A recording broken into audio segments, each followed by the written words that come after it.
Bueno, es ahí donde nosotros estamos en proceso de construcción. Mire, yo estaba leyendo el título con enorme mora legislativa y es cierto, no hay que desconocer esa realidad. No andamos tan perdidos. No, andan, dieron en el clavo, como dicen popularmente. Mire, ha habido problemas desde el inicio de la conformación del Congreso y eso no hay que desconocerlo. La situación es que no hemos podido realmente transmitir el mensaje de un Congreso en el cual debe primar el diálogo. Y muchas veces, y hay que reconocerlo, los que presidimos comisiones a veces, y hay que hacer autocrítica, y eso lo digo a todos los que están presidiendo comisiones, no han podido a veces transmitir el mensaje de cosas muy importantes que se están discutiendo a lo interno de las comisiones, socializarlo no solo con la bancada de nuestro partido, sino que con las demás bancadas. Ese es un punto, porque me recuerdo que había mucha desinformación para el Pacto de Impunidad 93-2021, que es la ley de lavado de activos y la ley contra el financiamiento del terrorismo. Entonces, muchos diputados desconocían todo el alcance de derogar ese pacto de impunidad que lastimosamente se hizo en el Congreso Nacional pasado. Entonces, a veces esa falta de información hace que los consensos cuesten más y cuando se discute en el Pleno, tienen desconocimiento de la importancia de esa ley y a veces se oponen solo porque los que dirigen las bancadas les afecta a veces esos pactos de impunidad, que ya nos conocemos. ¿Quiénes son? Entonces ahí es cuando tiran la línea partidaria y dicen, no, eso cuidadito porque eso más bien va a traer, en vez de beneficio, más bien va a perjudicar al país. Y es ahí donde, por desconocimiento, muchos diputados acuerpan eso y es ahí donde nos miramos mal, porque el diputado debe entender que si bien es cierto, salimos por un instituto político, pero tenemos una responsabilidad primero con el país. Y lo otro es que lastimosamente, y lo voy a decir a lo interno de nuestra bancada, no se han sabido socializar mucho de los proyectos de decreto y no ha habido un proceso, un diálogo franco, sincero, y ha traído a veces malestar en algunos diputados de nuestra bancada la forma, y no lo digo en el Congreso Nacional, sino que la forma como han sido tratados algunos de nuestros compañeros con algunos ministros de nuestro gobierno. Creo que no entender, los ministros están en sus actividades, pero no entienden el conflicto que nosotros tenemos en el Congreso Nacional y que no entiende que si no tenemos una bancada unida en un objetivo en común de sacar este país adelante, eso trae mucho malestar a lo interno también de nuestra bancada por la forma como son tratados por algunos ministros. Y esa fracción y esa fractura lastimosamente no se ha superado. Y creo que ahorita es una buena oportunidad para que nuestro coordinador, el presidente Zelaya,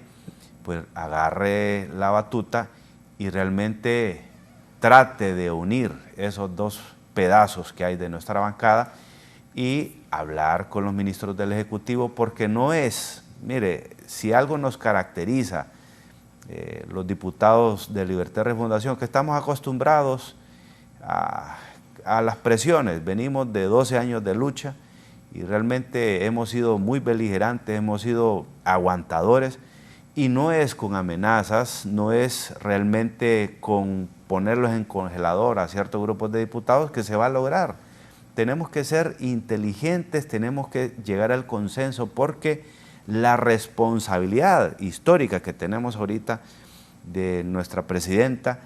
es el gobierno de ella. Nadie van a decir los diputados de Libertad y de Refundación, van a hablar del gobierno de la presidenta Xiomara.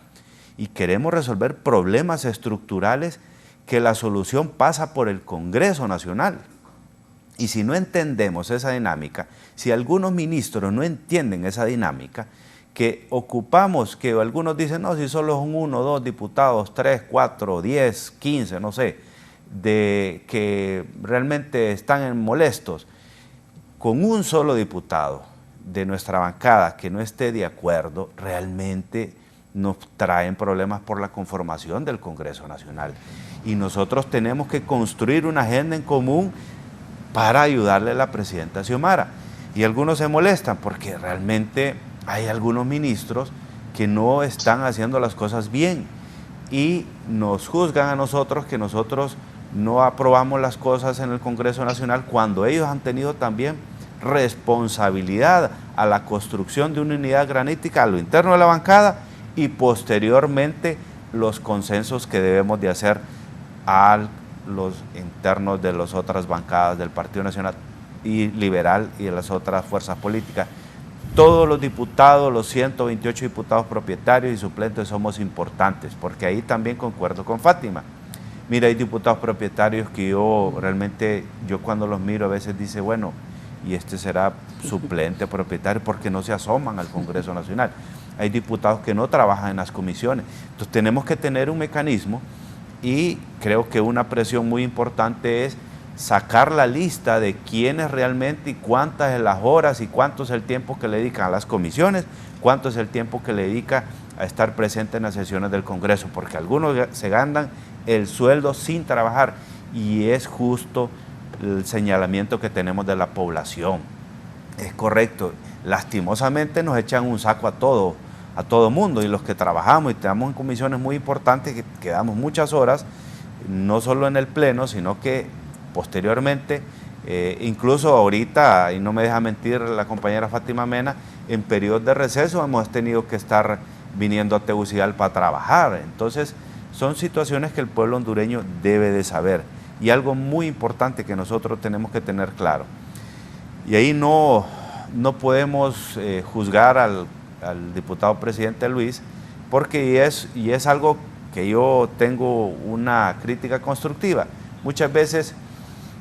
yo digo que en el uso excesivo de la palabra que han tenido algunos compañeros, y ahí nadie puede juzgar a Luis, al compañero diputado presidente Luis Redondo, porque él ha sido, a mi juicio, hasta demasiado le da el uso de la palabra,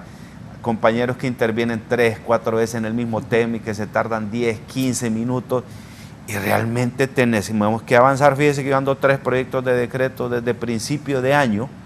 y no los pude presentar en este primer semestre porque no hubo el espacio necesario, porque hay compañeros que se leen así unos mamotretos que se tardan media hora, 40 minutos por leer un proyecto de decreto y lastimosamente nos dejan a nosotros y a muchos. Yo aseguro que Jorgito tiene también un montón de proyectos de decreto y así como muchos compañeros me lo han dicho,